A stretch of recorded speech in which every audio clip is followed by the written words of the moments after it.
This is all theater. This is all just political theater. Political theater. Political theater. Pure political theater. Theater. Political theater. The nefarious, significant and protracted political theater for political theater's sake. I yield back.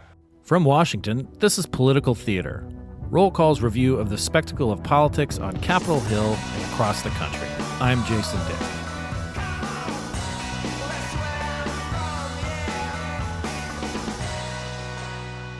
Kamala-palooza is almost here.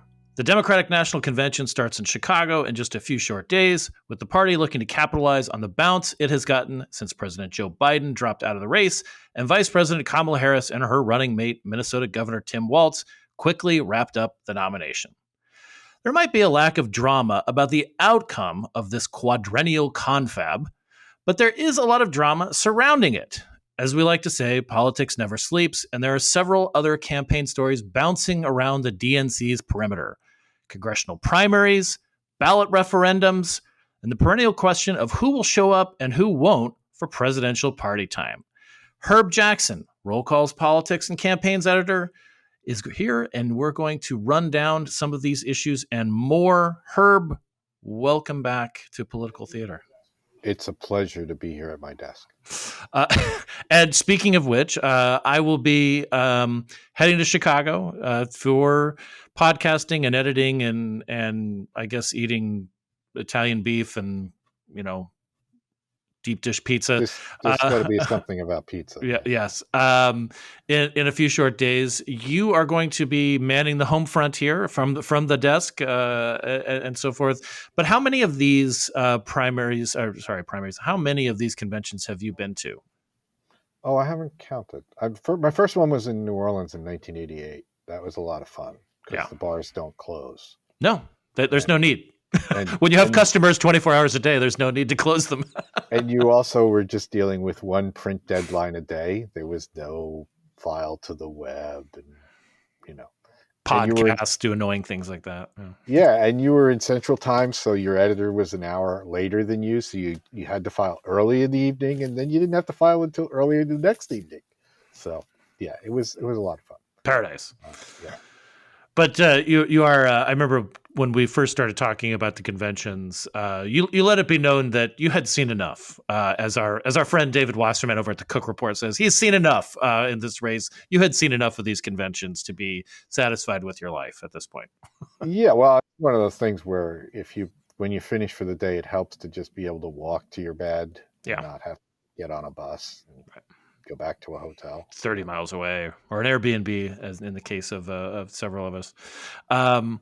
Yes, we will be. I will be there with some of our colleagues: Mary Ellen McIntyre, Danielle Altamari, Aidan Quigley, Chris Hale, Tom Williams, Bill Clark, Grandpa Jones. No, hee-haw reference for those who are not as aged as myself, or watched linear TV in the 70s and 80s.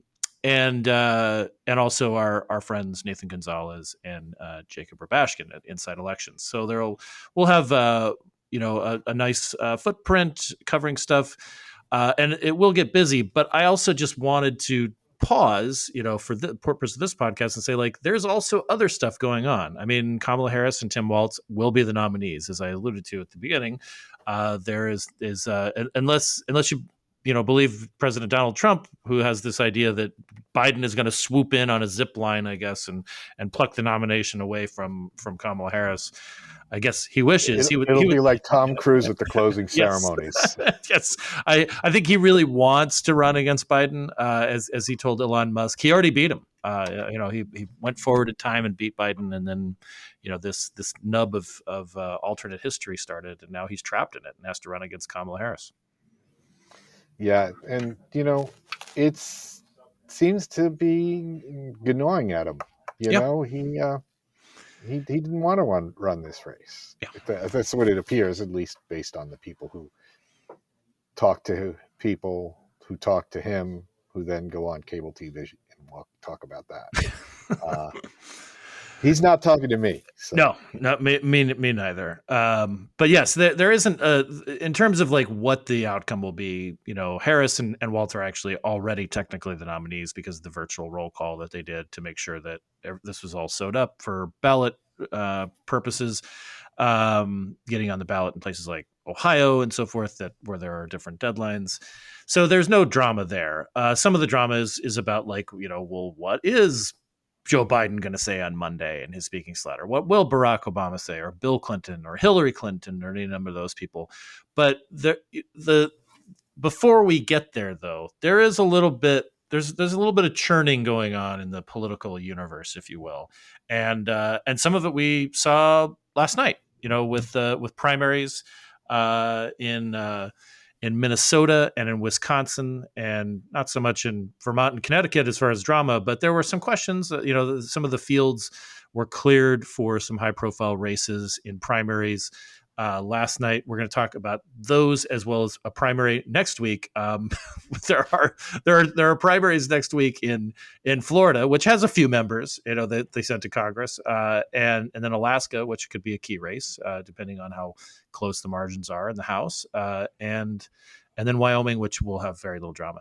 But let's talk first about last night, about the primaries. What's the big takeaway from last night's primaries?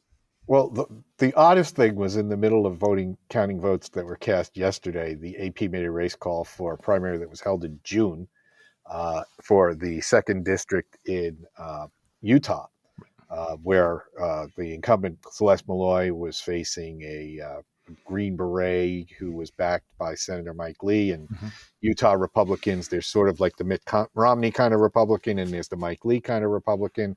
And this guy was taking on Celeste Malloy. He was down by less than 200 votes when the certified count went in.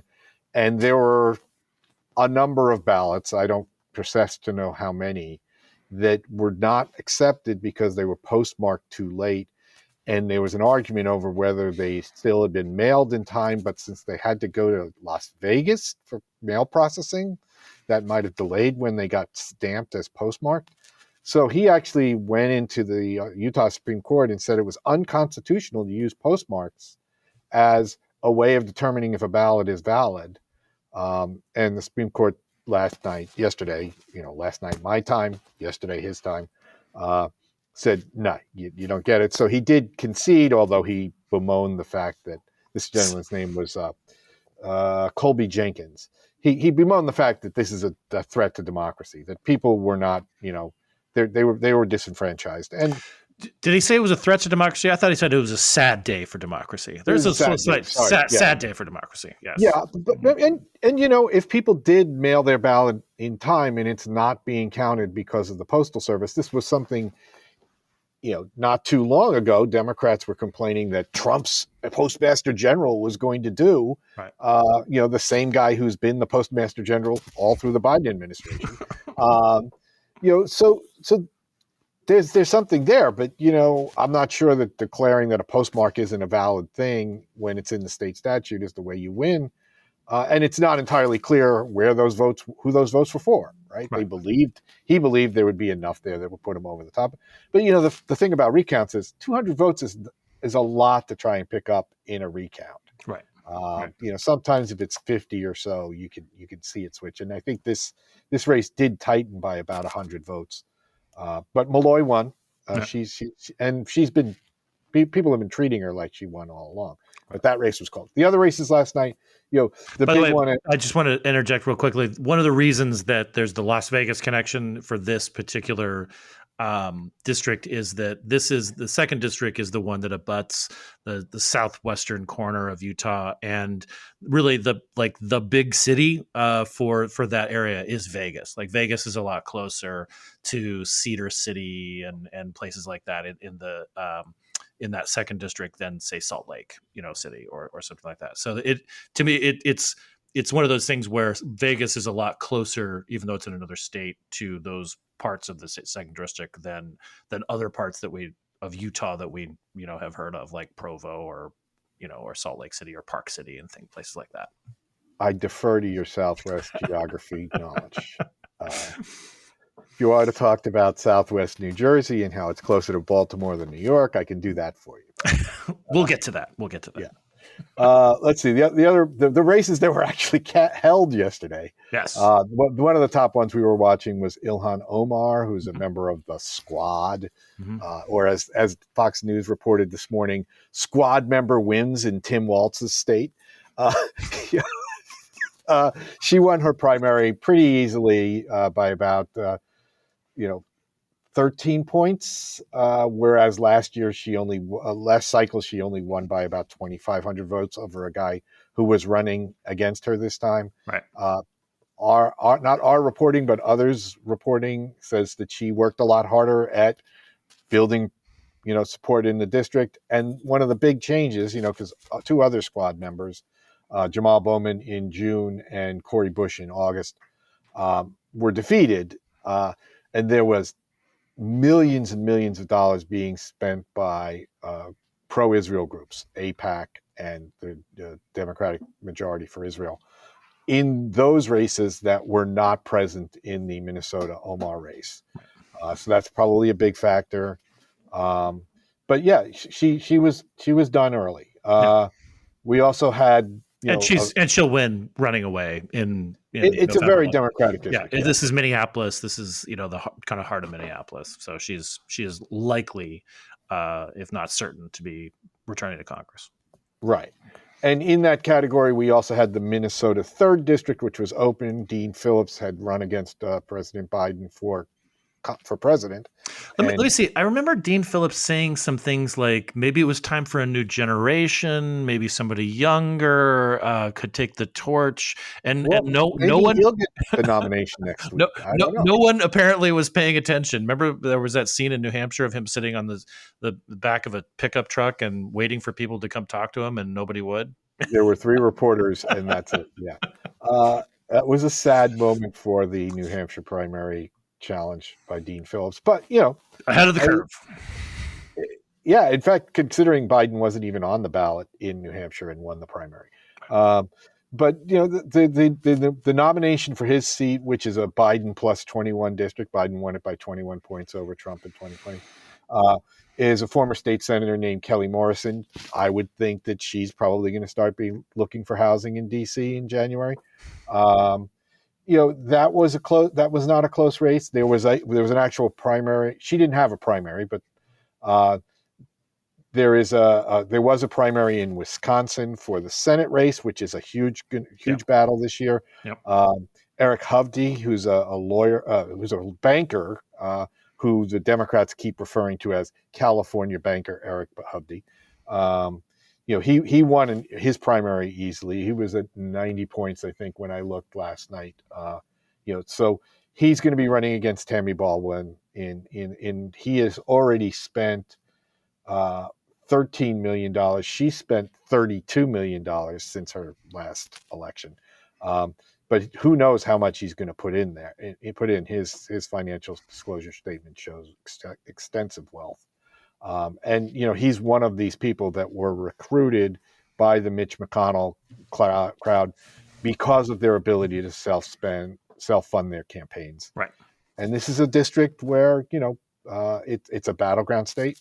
It is definitely one of the districts that could flip to Republicans and give them the majority in the next Congress. So that's.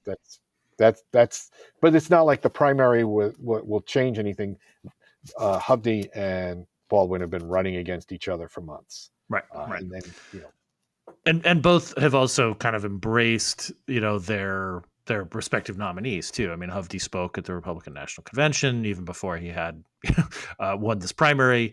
He was one of this parade of Senate nominees, who were talking about how they were going to, help win the majority for the Republicans. And then, Baldwin had, was a little shy around Biden and is not shy around Harris. It seems like a lot of these Democrats who are in potentially vulnerable races are sort of have warmed considerably to the Harris Walz ticket, and whether it's Tammy Baldwin or Bob Casey and so forth, and they're spending time with them. So it seems like we knew that this race was on, but now it's officially on. Correct. And then the last one last night, there was another open seat. Mike Gallagher actually resigned in April. It's been vacant since then.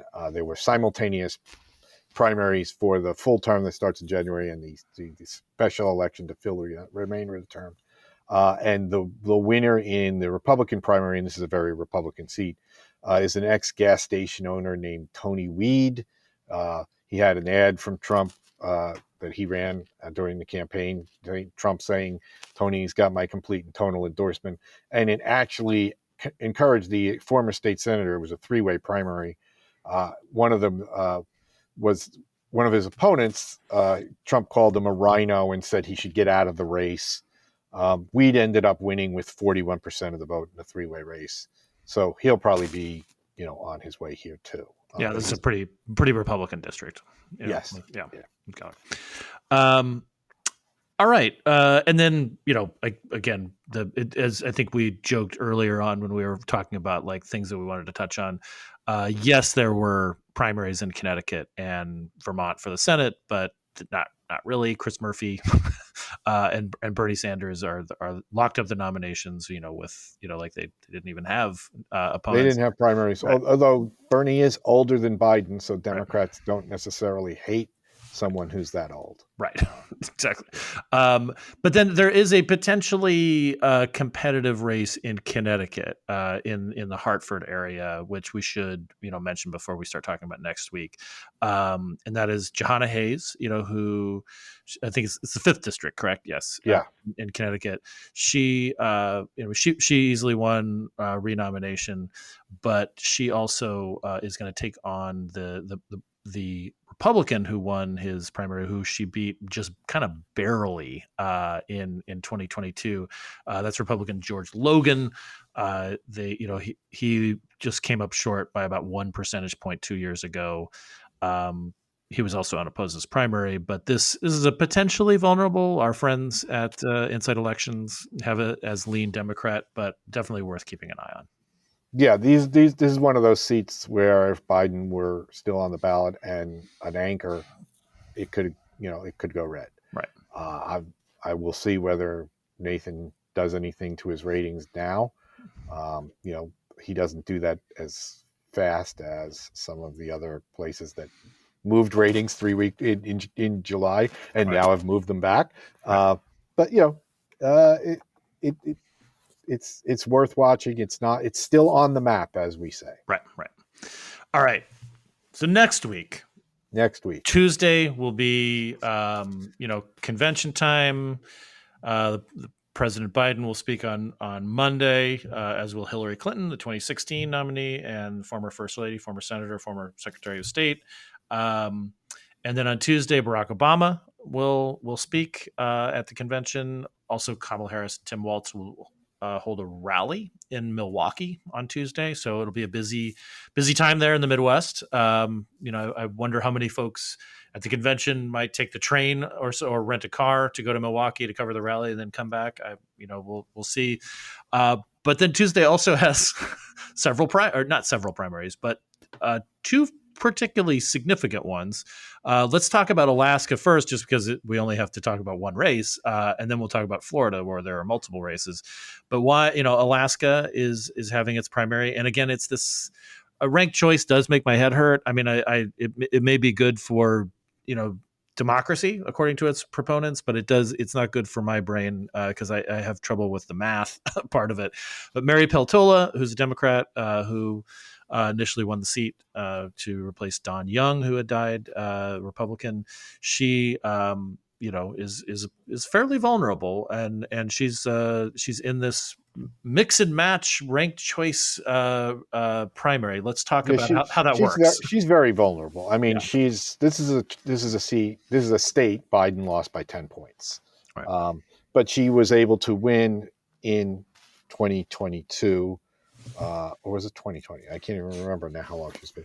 But anyway, she was able to win because of this ranked choice. That basically, it's an all-party primary, and then the top 4 go to the ballot in November. Right. And then you pick them 1, 2, 3, 4. And if your choice doesn't come in first, if your choice comes in fourth, they get wiped out, and all your votes for second place go to those candidates. Right. And that kind of stuff. She won in the ranking 2 years ago when there were three people on the ballot, her and two Republicans, because the fourth person dropped out. Right. And it was Sarah Palin, the former governor, former vice presidential candidate, and Nick Begich. And Begich is running again. He's running again this time, but he's actually said if he doesn't come in second, because they all assume Peltola comes in first with the Democratic vote, he says he'll drop out. Lieutenant Governor Nancy Dahlstrom has not made that promise, and in fact, her campaign tells our colleague Allison Mollenkamp that they're running for November. So it's possible that the Republicans have figured out how to deal with this ranked choice thing, which is win the bottom three spots and then get two people to drop out, so it's a one-on-one race the whole time. And the thing that happened with Peltola was Palin and Trump were together. Begich was kind of appealing to the not Trump, or at least the less Trumpy audience in Alaska. And meanwhile, Peltola has been in office now. She's running ads that are saying things like she's for freedom, for gun rights and abortion. And she's also supported some energy projects that have the environmentalists upset. This might be a case where environmentalists are being upset with you when you're a Democrat in Alaska is an asset, not a loss. Right. So it's a race that's definitely one to watch. It's got that complicated democracy, thing going for it, but who says that it has to be this guy and that guy? And right. It's just two parties. It doesn't say that in the Constitution. Right. So. And just real quickly, you were correct the first time. She was elected by special election in 2022, in the summer of 2022, August. That's why. I knew there was two elections, but I couldn't remember. She was an incumbent for a few months when she won the full term in the fall. 2022 was so long ago. It really does. It feels. I mean, at this point, July feels like a long time ago. Back when Biden was running, it was so different. Inflation was higher. All right. Another thing I think is worth noting too, and this just happened, this week. But I think it's significant because Democrats feel like this is an issue that works for them pretty well, is abortion rights. We now have at least 8 and possibly more ballot referendums on abortion rights in different states. This week, Arizona and Missouri certified ballot referendums to enshrine abortion rights in their constitutions. So now the states are Arizona, Nevada, Florida, Missouri, South Dakota, Colorado, Maryland, New York. Not all of those host, competitive races. South Dakota, it probably will not matter for Democrats, any Democrat there. Colorado's a pretty blue state. Maryland has a potentially competitive race between Angela Alsobrooks and Larry Hogan for Senate, which could be, any little bit of help that Alsobrooks can get against Hogan. It's just this weird situation. But in particular, I think Arizona may have the most potential to affect this race. And it's primarily because the Democratic nominee, Ruben Gallego, has been very, consistent in his support for abortion rights. Carrie Lake, the Republican nominee, former Republican nominee for governor in 2022 and the Senate nominee this year, has, said some very nice things about Arizona's 1864 law, which forbid all abortions when Arizona was a territory, and snapped back into place after the Dobbs, decision overruled Roe versus Wade. Now the legislature corrected things to pass a law to make it 15 weeks, but this would enshrine it. And I would just have to think that in a swing state like Arizona, I can't believe I actually said that, being from Arizona, that now Arizona is the swing state, but anything that can keep the focus on abortion for somebody, particularly for a Democrat on Lake, has got to be to Democrats' advantage. Yeah, potentially. I mean, it certainly will give people more reason to turn out. the thing you got to keep in mind, though, is there could be people who support abortion rights who are not supporting Democrats. I mean, and one of the things that we noticed last month, there was a university. Florida has one of these referenda you mentioned, and in Florida, the threshold for it to pass is over 60%. It's not just a majority. A University of North Florida poll in late July found that 69% of Florida voters support the referendum. But by a 49 to 42% margin, they supported Trump over Harris. And by a 47 to 43% margin, they supported Senator Rick Scott over former Congresswoman Debbie McCarcel-Powell, who are likely going to be the Senate nominees after next week's primary in Florida. So 69% for yes on that question, 43% for Debbie McCarcel-Powell. So it's not necessarily that a 1-to-1 ratio that you're going to get that. Right. And that's a perfect transition back to talking about the Florida primary, which is, I mean, for the Senate, as you said, it'll likely be Murkowski-Powell and Scott. Democrats have wanted to make this a race, a competitive race. It doesn't sound like it's met the threshold for people to start investing money in it on behalf of, unless you're Rick Scott, where you spend all your money. Right. Yeah. Well, but again, Rick Scott's one of those guys. I mean, he's been in the Senate now. He's going for a second term, but he's always spent a lot of his money, whether it's running for governor or running for Senate in 2018. So that was a given, but Democrats haven't gone all in, and Murkowski-Powell does not have the kind of money, the kind of personal wealth that Rick Scott has. She's doing all right, but Rick Scott, and let's not forget Rick Scott won by less than a point when he beat Bill Nelson 6 years ago. But it's been a big shift in Florida since then. Sometimes maybe they shift back. But yeah, no, it's still a ways before we call that a battleground race. I mean, but it was the same way when Biden was dropping. The Republicans were trying to say that New Mexico could swing against the Democrats. I mean, things have sort of moved back. Things are moving a little. There was one poll in Florida this week that had Trump only up by 5. Everybody's like, "Oh, Florida 5," but it's still 5 points. And how much is it going to cost you to get those last 5.1 points in Florida? A great point. And this is the thing that, where Democrats have always been burned, in their investment, sometimes sometimes they've been burned with their investment because they may be close, but how do you move that ceiling up of support, when it is a Republican leaning state at a minimum, and sometimes it's an overwhelmingly Republican state, like when, Ron DeSantis won, and Marco Rubio won easily in 2022.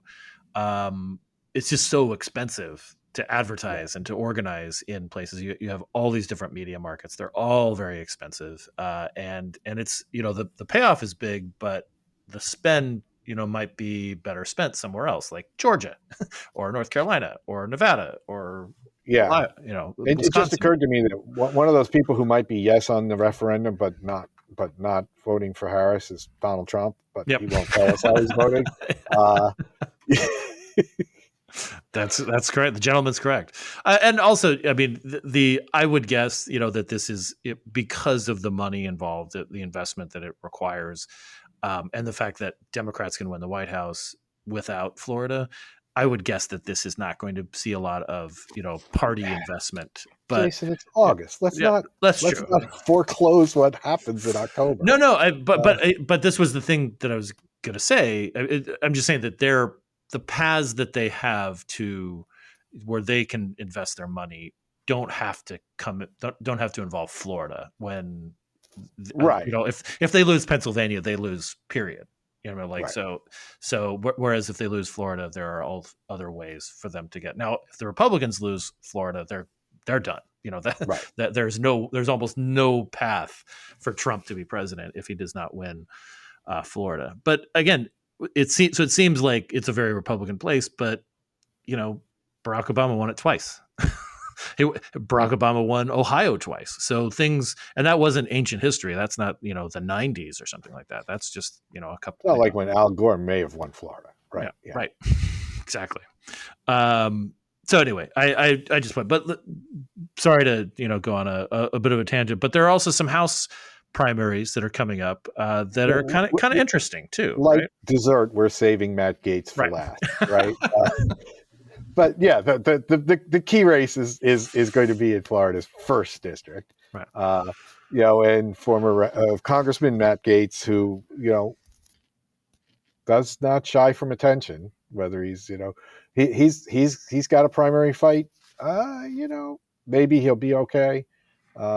But we are going to see that's a race. If we like to look at where vulnerable incumbents are, that's definitely one where we'll do a little pre-writing just in case it goes. There are other races. Some of them were on the battleground last spring in 2023 that right now we don't see the parties going all out to support their side, so maybe they're not as battleground.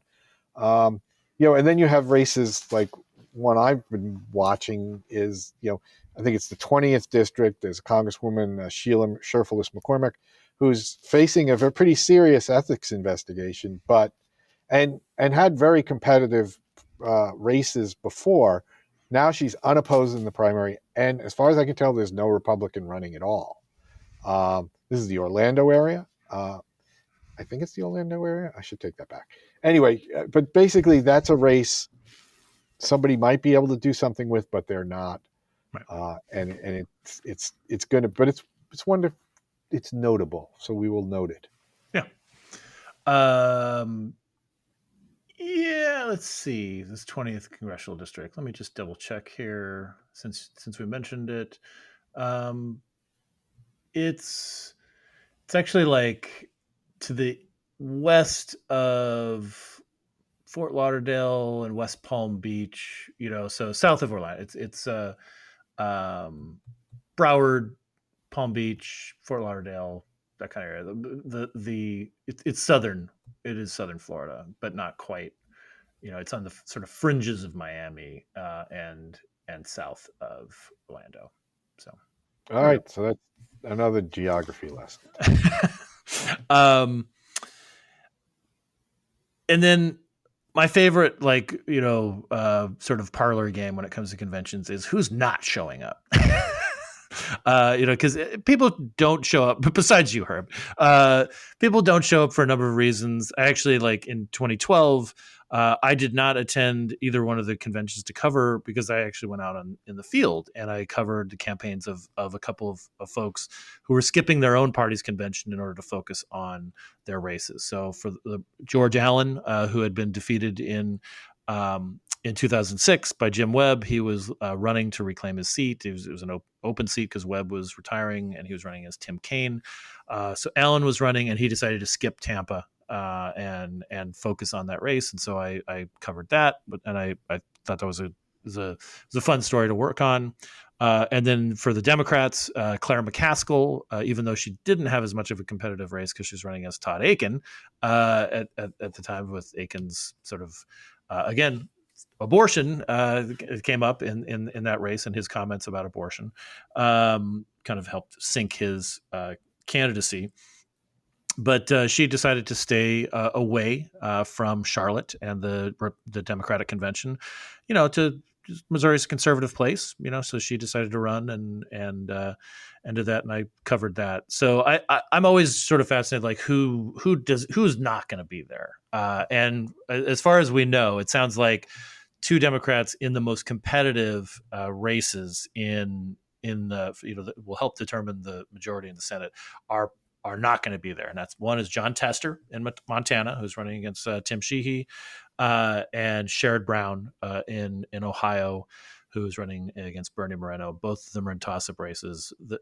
Whoever, if they don't win, Democrats don't have a chance really of being, unless something really strange happens, of being in the majority. So they're also from conservative places, so they're just kind of steering clear. Who else do we know? Well, Debbie McCarcel-Powell won't be there because she's got a primary on Tuesday. Right. From what I can tell, I mean, I talked to our colleagues Mary Ellen and Daniela. it's not clear who is going to be there, who's on the battleground. Tammy Baldwin is apparently going to be there part-time, but also spend time. Right. And, if you really think about it, Jason, if you're actually in a competitive race, the people you need to persuade are not going to be the ones who are in that hall. Not the most highly plugged in activists in the party. They already got them. Don't have them on your side already. Going and hanging out with them this week is not how you're going to win. So I'm not sure that we will see certainly plenty of them on television with the convention hall in the background in the booths with, Rachel and those kids. But some of them are going to spend their time actually campaigning in their states and trying to find voters in their states. I don't think it's the same as when we found people didn't want to appear with Joe Biden when he came to their states, and we had a pre-existing commitment. Yeah, I'm washing my hair. Yeah, it doesn't seem like they're staying away from the convention because they think they'll be tarred by something that happens there. However, the convention could get ugly. We know this, that there are delegates, pro-Palestine delegates who are not happy with the way the Biden administration and Harris are dealing with the issues that they care about. They're not going to be shy. They'll be making their appearance known somehow, unless the Harris campaign reaches some kind of deal with them over the weekend that we don't know about right now. So there's the potential. Like, Chicago could get crazy, and you maybe don't want to be in the same picture as that. Yeah. Chicago has, this is ancient history, but the 68 convention famously, was this complete, wreck, a chaotic environment, with protesters, and taking on the Chicago Police Department and vice versa. It got really ugly and helped sink, Hubert Humphrey's, candidacy, what was left of it, and the shards left behind by Lyndon But Johnson. it gave us Dan Rather on the floor with a headset with a big antenna on it, and I think a backpack with, the power for the microphone, doing his live remotes on the floor. I'm taking one of those to Chicago. I'll have that hat, like that with the antennas and the backpack. I was told that it's a rocket pack, so it's actually just a way of getting around. Not even a battery pack for the thing.